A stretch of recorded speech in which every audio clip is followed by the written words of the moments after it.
દોસ્તો, આજે હું તમને એક નાનકડી વાર્તા કહીશ તે આપ સૌ શાંતિથી સાંભળજો. વાર્તાનું નામ છે ચકલીને લાગી ભૂખ. એક ઝાડ પર એક ચકલી ઉદાસ બેઠી હતી. તેને ખૂબ ભૂખ લાગી હતી. તે ઉડતી ઉડતી ગામના ચબૂતરા પરથી એક મગનો દાણો લઈ લાકડાની ફાટ પર બેસી એ મગનો દાણો ખાવા ગઈ. ત્યાં જ એ મગનો દાણો લાકડાની ફાટમાં ભરાઈ ગયો. અરે રે, હવે હું શું ખાઈશ?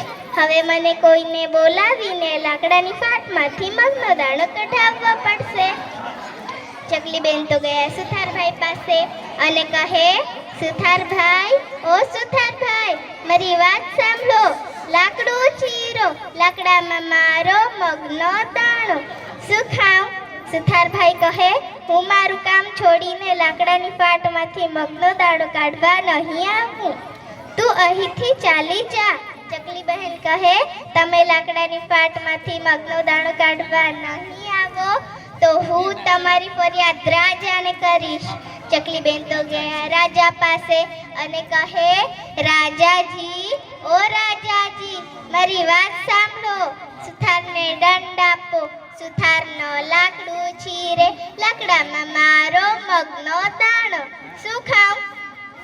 રાજાજી કહે, ચકલીબેન, તમારા એક નાનકડા મગના દાણા માટે હું સુથારને દંડ આપવા નહીં જાઉં. તું અહીંથી ચાલી જા. ચકલી બહેન કહે, તમે લાકડાની ફાટમાંથી તમે સુથારને દંડ આપવા નહીં જાઓ તો હું તમારી ફરિયાદ રાણીને કરીશ. ચકલી બેન તો ગયા રાણી પાસે અને કહે, રાણીબા, ઓ રાણીબા, મારી વાત સાંભળો. રાજાને કહો, રાજાના સુથારને દંડે, સુથારનો લાકડું ચીરે, લાકડામાં મારો મગનો દાણો. શું ખાઉં? રાણી કહે, ચકલીબેન, તમારા એક નાનકડા મગના દાણા માટે હું રાજાને કહેવા નહીં જાઉં. તું અહીંથી ચાલી જા. ચકલી બહેન કહે, તમે રાજાને કહેવા નહીં જાઓ તો હું તમારી ફરિયાદ સાપને કરીશ. ચકલી બેન તો ગયા સાપભાઈ પાસે અને કહે, સાપભાઈ, ઓ સાપભાઈ, મારી વાત સાંભળો. રાણીને ડંખ મારો. રાણીનો રાજાને કહે, રાજાનો સુથારને દંડે, સુથારનો લાકડું ચીરે, લાકડામાં મારો મગનો દાણો. શું ખાઉં? સાપભાઈ કહે, ચકલીબેન, તમારા એક નાનકડા મગના દાણા માટે હું રાણીને ડંખ મારવા નહીં જાઉં. તું અહીંથી ચાલી જા.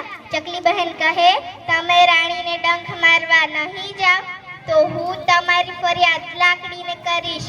ચકલી બેન તો ગયા લાકડી પાસે અને કહે, લાકડી, ઓ લાકડી, મારી વાત સાંભળો.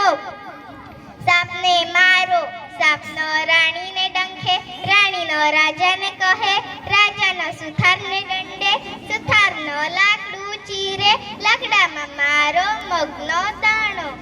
શું ખાઉં? લાકડી કહે, ચકલીબેન, તમારા એક નાનકડા મગના દાણા માટે હું સાપને મારવા નહીં જાઉં. તું અહીંથી ચાલી જા.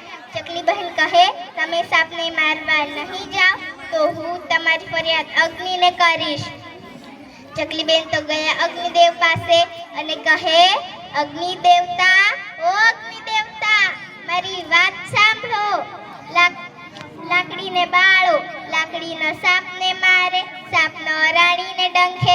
રાણીનો રાજાને કહે, રાજાના સુથારને દંડે, સુથારનો લાકડું ચીરે, લાકડામાં મારો મગનો દાણો. શું ખાઉં? અગ્નિદેવ કહે, ચકલીબેન, તમારા એક નાનકડા મગના દાણા માટે હું લાકડીને બાળવા નહીં જાઉં. તું અહીંથી ચાલી જા.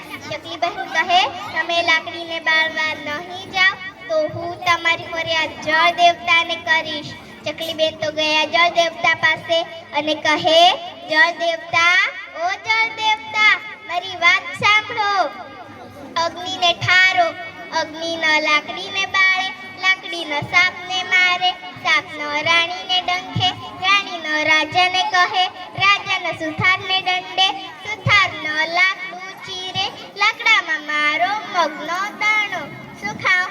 અગ્નિદેવને તો ચકલીબેન પર દયા આવી અને કહે, હું તમારી મદદ કરીશ.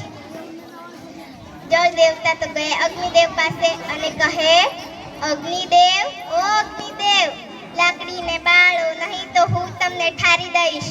અગ્નિદેવ કહે, મને કોઈ ઠારશો નહીં, હું લાકડીને બાળી નાખીશ. લાકડી કહે, મને કોઈ બાળશો નહીં, હું સાપને મારી નાખીશ. સાપ કહે, મને કોઈ મારશો નહીં, હું રાણીને ડંખ મારીશ.